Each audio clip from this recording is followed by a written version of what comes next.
It is time once again to go inside EMS. I am your host, Chris Cebollero. I am on location on the EMS World Tour. Kelly Grayson is not the only one that gets to travel around the United States and make a difference. I get to do that myself as well. But I mentioned his name. He is here. And Kelly, KG, what's going on with you, man? Oh, it's the same stuff, different day, man. I've reached that stage in life where you have as many doctor's office visits as you do, leisure time. So I've just been getting the oil checked and the tires kicked the last few days. So, Yeah, I mean, you look good, man. You don't look like you have many days left, though, but you look good. I've lost some more weight. I'm within 20 pounds of my goal, and if when I get to my goal, I'll reevaluate and see what I need to do from there. But I think Me I'm and gonna you start we're in working out pretty fighting weight heavily. together. You're So about what two, now? we're in fighting weight. You're 258, I'm about 252. So Okay. we're in the same realm. Now I got to start working out. I can't have you get lower Well, that's the than me, thing man. for That'd me. be I, I embarrassing. I need something to replace all this fat, so I got to build my muscle back up. But rather than the aerobic exercise I'm doing, I'm gonna start weight training pretty heavily. Good, man. Awesome. Pretty good. Pretty good. All So right. where are you on the Chris Cebollero World Tour? You know what? I'm gonna let you figure it out. There's a guy on TikTok called what the heck's his name? I forget his name, but he does a I forget his name. It's something monkey, but he does a thing where people will call and say, "Find me," and he kind of they show it, and he Uh-huh. finds people around the world. He's Oh, able to really? say, yeah, he's able to say it. I can't think of his name, and I'm gonna blank on it. But that's what I'm gonna do is I'm just gonna show you a picture and make you find me in the United States. Okay. Yeah. All right. Well, you're not going to show me the picture. You're not going to rotate the Jose Monkey, computer that's around. his name. Jose Monkey. No, Okay. I'm not going to show it to you. You got to make the picture up yourself. So All I'm right. not, I'm not sharing it with you. How about that? You're in Kathmandu. Irritating me from the very beginning. Well, I know what your flight schedule was, so I'm reasonably certain where you are. All So right, there. good. But let's go ahead and let's talk about this week's topic. Yeah. And, I had the opportunity to write an article for EMS One. Part of my favorite thing is writing articles for EMS One. And the last one that was just printed on the 12th of May, and I have a couple more that are coming out. Check them out if you enjoy my writing, is 10 practical tips to responding to criticism. You know, Kelly, in EMS, we do not take criticism very well. We don't want anybody Me the least of all. we do not want our medicine criticized. We do not want our work ethics criticized. We do not want we just don't want criticism, right? Yeah. But why is it? Why is that a challenge? So I wrote the article, 10 Practical Tips to Responding to Criticism. But one of the things that we have to be able to know is that criticism necessarily isn't a bad thing. Yeah. Because even if people are saying things to us that may be true, we don't have to Yeah. pay attention to them. The same is also true if people are saying things that we need to fix, we don't have to Yeah. listen to them. But we need to be able to find ways to utilize constructive and corrective criticism to make ourselves better. But let me just ask you, because when we started this, you just said you don't like criticism. Why don't Yeah. you like criticism? Actually, I've gotten better at it. I think back in the day, I was very EMS came very easy to me. I didn't have to work hard at it, and I was better at it than most people I knew. But I was also aware of how much I didn't know. So I would kind of get defensive if people criticized me. And I still, I mean, back then I had an issue accepting criticism from people I regarded as less knowledgeable and capable than I was. And that was an issue. I see it was kind of an issue with you because I read earlier in the article that when told you have an attitude problem, he says it's a problem for you, but not for me. Not a problem. I love my attitude problem, it's not, Yeah. So but I it's had the not, same. but it's how we carried ourselves, right? So we Yeah. carry ourselves with, confidence, arrogance, whatever it is, egotism.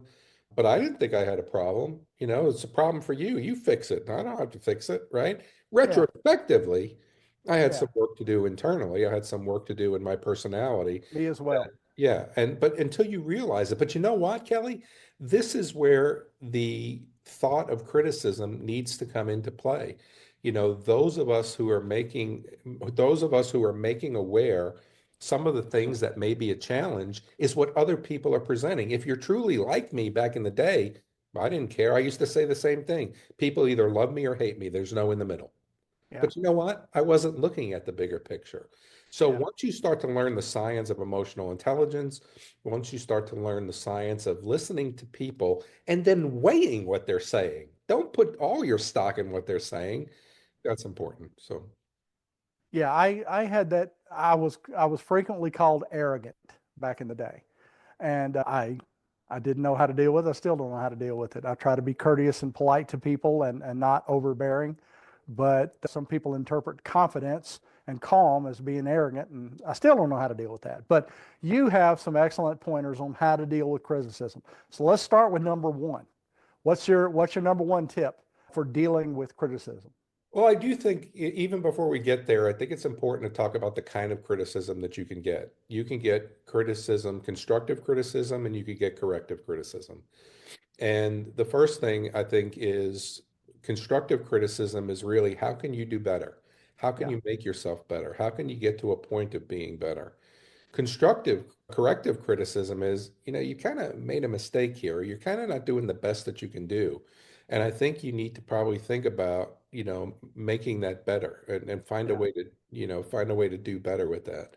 But I think that this is surrounded in self-awareness, right? You and I really kind of came to the conclusion that until we were able to figure out who we were as people, as professionals, as yep, paramedics, we were arrogant or we had an attitude problem, yep, right? But once we start to realize that maybe we did have an attitude problem, and it was a problem for other people that were interacting with us. We didn't know how to deal with that, right? So, but number one is listen with an open mind. There are people who are going to come to us and say, you know what, Chris, maybe consider, or did you ever think about, or sometimes they may even be an ass about it and do it in a way that's bringing, making you feel anger or making you feel yep, mad or whatever it is. But just listen to what they have to say. Just because you give me criticism, one, doesn't mean I have to weigh it. Two, yeah, it doesn't mean I have to do anything with it. Three, it just makes me realize that maybe you're still an ass, right? yeah, But you know what? I want to hear it. Just like one of the ways, Kelly, that I got here was as an instructor, and I don't want to sound arrogant here, but I think I'm a good instructor. I think you are. I think I entertain, I think I inform, I think I persuade. But you know what? I started to read every single evaluation I got, and there are people today that still hate the way I lecture. Hmm. Now, what do I do with that? If I think I'm a good lecturer, do I just throw that away? Or do I take heed to what they're saying and maybe what I said wrong, or maybe they misunderstood what I said, which then allows me to say I've got to be able to tell this story differently? Criticism's the same way. I Yeah, put weight into what it means. Maybe it hmm, means something when you say you're a horrible paramedic, but to me, maybe it doesn't. So the first thing you need to really do is listen with an open mind. yeah. I've had that issue myself. Uh, I am I'm in a relationship with someone who is a questioner and has been since she's a tiny little thing. And it took me a while to realize that her criticisms of me or her critiques of me is because she's coming in at EMS from a different perspective than I do. And she is aware of things that I am not aware of about my demeanor, how my customer service, my kindness, hell, even my demeanor toward my students. I had no idea that I scare the heck out of some of my students, even though I try not to. But Nancy's always had a better finger on the pulse of the class than I have in that regard. It's rough hearing from another person that something you thought you were very good at, you're still lacking in some areas. So you got to keep an open mind. But What about number two? it will help you to get better though. Number It two, will. and I want to preface it by saying number two is you need to be able to separate the emotion from the feedback. And this is very, very important. This is where, again, where self-awareness comes in. And I want to preface it by saying this. No one can make you feel anything you choose not to feel, Yep. right? So when someone says you hurt my feelings, no, you allowed what I said to hurt your feelings. Never allow anyone the power to control your emotions. If somebody walks up to you and say, and I know you've had a challenge with this, Kelly, but if somebody walks up to you and says, you're the worst paramedic in the world, and all of a sudden you bow your chest up and you want to fight them, you are allowing that to happen based on what Yeah. that. Take a position that no one has the ability to control your emotion except you. So Yeah. you're choosing to be defensive. And this is really, really hard, right? I mean, Yeah. because again, this goes into that criticism or into the result of criticism that we get very, very defensive and we get, Yeah. our tone changes and our emotions change and we start to talk faster and, we have the parasympathetic effects in our eyes and our fight or flight. And Yeah. why are we allowing that to happen? But again, easier said than done. Kelly Grayson, Yeah. let me hear what you got to say on that. Oh no, that's, and I think it's a function of the more confident or skilled you are things, the worse you take criticism. If you're still a little unsure, and you think somebody might have a better take on things or be better skilled and you can learn something from them, you take criticism better that way. But if you think that you're good at what you do and someone tells you that in some ways you're not that good, it is very difficult to separate the emotion from the feedback. That's something that I've historically been difficult for me to do. I've taught myself to do it over the years by realizing, being safe in my skin, that I am very good at what I do, but I am not the best in the world. And there's things I can learn from other people. And being not an expert on things doesn't make me less as a person. So I just strive to be better at every day. But number three, Yeah. And we go back to the source, man. Who's that coming from?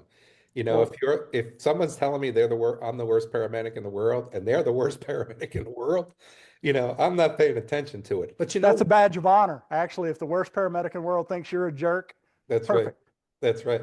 But the thing is though, is you still should listen to the feedback, right? Because Yeah. there's a joke, there's a saying that goes, many a truth is spoken in jest, right? Oh, I was Mhm. just joking. Well, you know what? Sometimes you're not, and that's just something you say.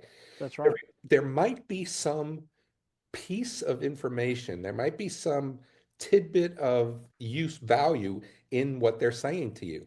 But again, if it's somebody who is late for work every day and they say, you Yeah. should be late when we're working together, you're like, get away from me, Yeah. quiet down, That sort of thing. Well, it but goes back to weighing the source, weighing these criticisms. Because you mentioned your lecture evaluations. After you've read a few hundred of those, you realize that there are comments that are constructive and that can shape you and make you a better instructor, and there are others who are obviously from people who hate you, hate themselves, whatever, and they feel better by tearing another person down. And those trash. But you got to read them carefully to make sure there's not some nugget of truth in them. no, I agree with you 100%. And I think that that goes into the next number four is you need to ask for clarification. What do you mean by that? Can you give me an example? Because there are times where people would say, well, you're walking around like you got an ego. Really? When? Tell me when. And meanwhile, in my response, I'm being egotistical, right? Yeah. Instead of taking that as a piece of information. But I think it's really good for somebody to say, I want to give you, can I give you some criticism? And usually what I say is only if you can give me an example. So that's my response to them. I'll take your criticism, but you Yeah. have to be able to relate it to the fact. It's not your perception. Don't give me your perception about me. Base it in fact, right? There are a lot of Yeah. people that have perception about me. And I still believe that people either love me or people hate me. I don't think there's any in the middle. But ask for clarification because I think clarification is very, very important as to when did this happen? Did I wrong somebody? Did I say something to somebody that I shouldn't have said? I mean, Kelly, you've been in that same situation as I have, where somebody said, "Well, you just said I was this." I said, "That's not what I meant." Oh no. Yeah. Right? But that's where that clarification comes in. A lot of argument, a lot of disagreement with your spouse, significant other could be, disarmed if you Yeah. just say, let's be a little specific here. Well, that has been my issue in my personal relationship for so long, is that I have a partner who is very intuitive, and I am very direct and factual.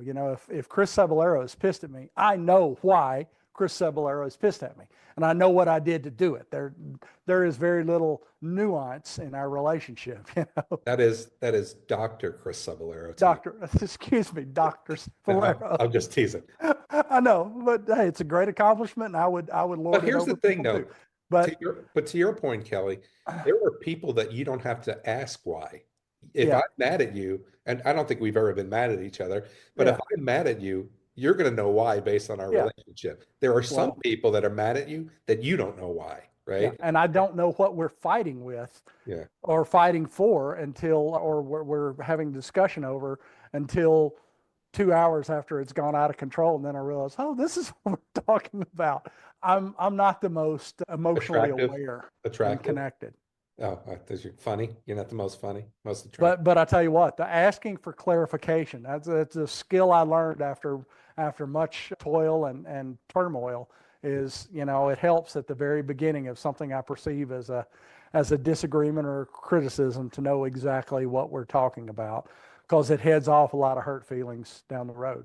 So, Yeah. And one of the things that I often ask people, especially those that I've been in a relationship with, is next time it happens, point it out right away. yeah, So if I'm doing something you don't like, say, remember we were talking about that the other day? You yeah, just did it now. yeah, Okay, now I understand it, right? Because there are things that you do subconsciously that you don't know that you're doing, which is really a yeah, problem. Number five, recognize the truth in the criticism.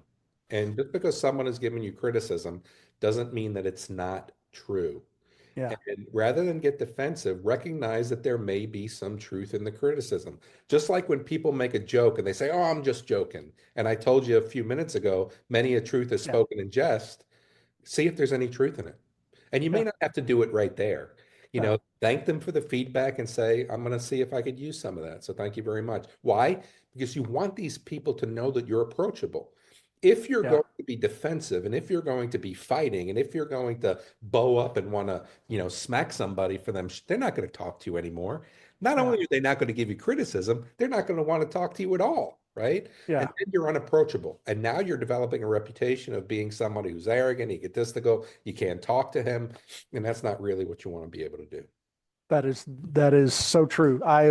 And once again, it's back to separating the emotion from the feedback. Sometimes it is difficult to see those things, to hear those things and see the truth in it if you think you're doing everything right. It took me quite some years in EMS before I realized that my partner has a great deal to offer, even as an EMT, and that I'm not infallible. And that we have that talk we have with every new partner. If I have an issue with you, I'm not going to take it up with you in front of people. I'm going to do it quietly, respectfully after the fact. And if you have an issue with me, I don't want you to keep it in because I'm the paramedic. I want you to let me know about it because we have to work together. And that thing, because, like I said, I send unspoken messages and I'm quite unaware of them sometimes. So I have learned to take that to welcome that sort of thing. When people tell me something respectfully, I look at it pretty hard because they're people I have told to give it to me straight. So Sure. There's a lot of times that people are getting an opinion of you. I mean, I can't count the number of times people say, you look like you're in a bad mood. I'm not in a bad mood. yeah, I'm frolicking and skipping that's through my a field of RBF. daisies. I'm frolicking and skipping through a field of daisies with my Yeah, shoes off, right? And I frolic. I frolic and yeah, skip in my own mind. But it looks like I just killed my parents, right? I mean, I've got that look on my face that is really bad. Okay, so number six, don't take it personally. yeah, You know what? Sometimes it's just business, or sometimes it's just, you weigh what people are saying to you, right? If you, again, you're allowing people to control your emotions if you take it personally and you get defensive. And I tell my daughter that all the time. She's 28 years old. She lives down there with her mom in Texas, Georgetown, Texas. And she'll say, Dad, mom's making me mad. And I'll say the same thing to her. No, you're allowing what mom's to do. You're allowing what mom is doing to make you mad. yeah, And the quicker that you learn that, the quicker that you're going to be able to have better ability to control your emotions. But it's so easier said than done, Kelly. It takes decades to get to a point of mastering your emotions. But if you take something personally, you are choosing to allow it to affect you negatively. And yeah. I think I mean, how do you get over that? Kelly, let me ask you, how would you stop taking things personally? It takes a lot of emotional intelligence and self awareness to realize to look at yourself with dispassionate eyes and go, how am I received by other people? How do I come off to other people? And look at that and go, I actually can be an asshole. You can't I say that don't on, it's a family show. I can't be a butthole. I can't be a butthole. it comes off that way, even though I don't intend it to be. And I'm aware of that enough. I've heard it often enough that I try very much to be polite and respectful to people, because sometimes my mouth will get me into trouble and offend people unwittingly. So Yeah. And I think that goes into number 7, where we talk about respond thoughtfully and that's not reactively. yes, And, if someone's going to the trouble to give you, and even if it's something you're not going to use, man, again, you don't want to be unapproachable. You want people to be able to talk to you and just thank them. I appreciate it. I don't know what I do with that information, but I appreciate you sharing it with me. And then when you go away, if you want, you can allow yourself to be emotional or you can allow yourself to react. But even in relationship, think about that in a relationship. Let's just not talk about people at work. yeah. So respond thoughtfully and don't react to it. How many fights, Kelly Grayson, could you have avoided if you didn't if you did not act? And I don't want an answer because it's No, probably just about all of them. Just about all of them. I took me a great while to realize that I have anger in me that I am fearful of and I should never let out. And when I'm pushed to the thing that I'm about to lose control of that anger, I will disengage, and that makes my partner just blows her stack. But my protection, my self-protective mechanism, my reaction to that is unhealthy as well. So I have to remind myself, slow down. What is this really about? Is the anger you're feeling valid? Because if I let go of that, it's going to ruin everything, and it has in the past. And I work very hard to be detached and think and still remain thinking rather than lash out the way I want to. yeah. Number 8, Yep, it's a huge one. use criticism as a learning opportunity. And anything that somebody gives you, right, wrong, or indifferent, there's value in it. And it could be the value that you're not going to talk to this person anymore. It could be the value that you want to spend more time with this person. It could be the value at, maybe I do need to take a shower more. I mean, whatever it is, there's got to be Yeah, some value in it, right?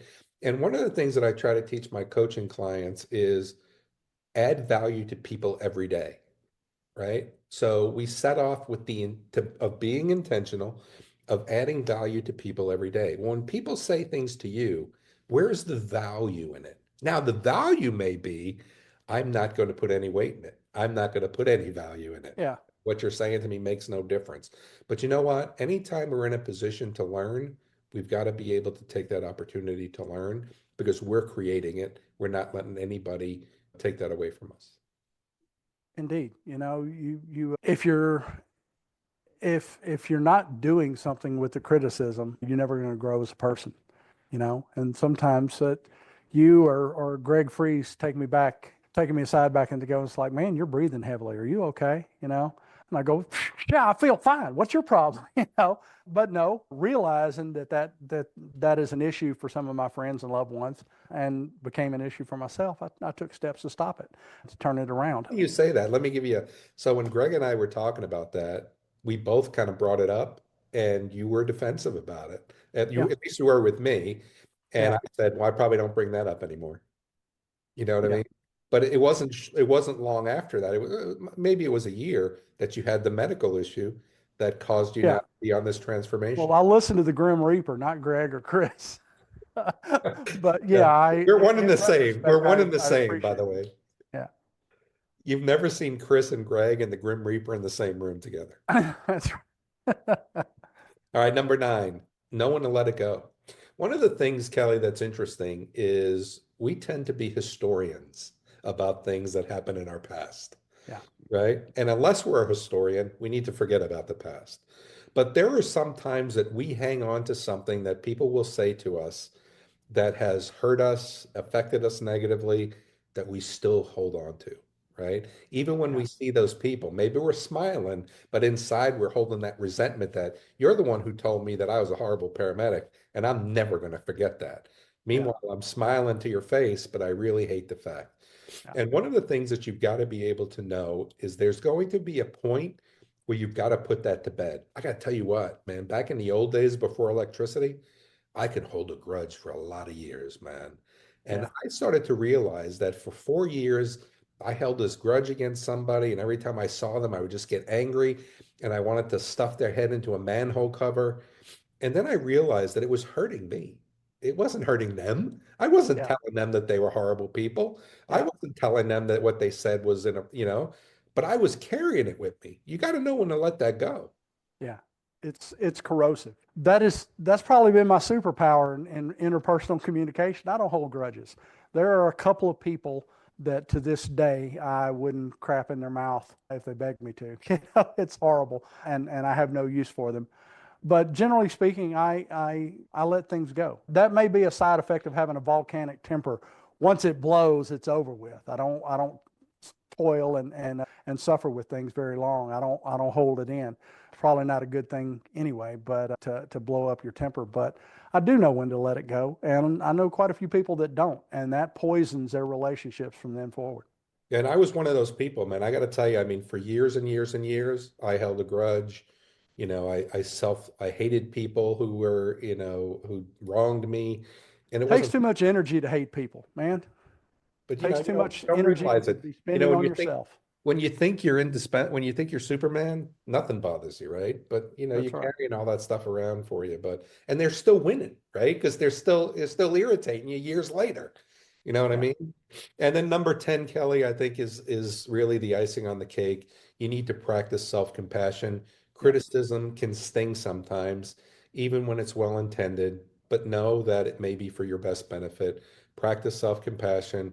Remind yourself that everyone makes mistakes. Sometimes people are going to point your mistakes out, and you've got to be gracious about it, right? And in my first book, Ultimate Leadership 10 Rules for Success, those were the rules I had to develop to become a good leader. Rule number 7, experience comes from mistakes. Mistakes come from lack of experience. And you've Hmm. got to be able to be gracious about it that if people are going out of their way to say, you know what, Chris, you did this, you got to be able just to say, you know what, you're not make an excuse, but you're right. And it really can help. And it helps you to grow and become a kinder person. It helps you to grow to be more self-aware person. It helps you to grow to have better self-regulation or self-control, Yeah. which are two elements of emotional intelligence, by the way, self-awareness and self-control, self-regulation. And if you can practice self-compassion, you'll have good self-awareness and you'll have better self-control. Yep. And that's one of the more difficult things to do because we are our own worst critics. If there's any criticism we're going to listen to first and foremost, it's the one in our own heads. And learning to cut yourself a break now and then is essential to good mental health. Would that more people in our profession realize that and cut themselves a break more often than they do? But hey, great tips on handling criticism. Recognizing myself in some of these, and some of these I learned over the years, but they're 10 things that you can really put into play in your relationships with others. Well, you heard what we think. Well, you heard what Chris thinks. We'd like to know what you think. What are some of your ways of dealing with criticism? What are some of your ways of giving criticism in a way that's not confrontational? We'd love to hear your thoughts and your tips and techniques at the show at ems1.com. And for myself and co-host Chris Cebollero, my own worst critic, thanks for tuning in to Inside EMS. We're going to catch y'all next week.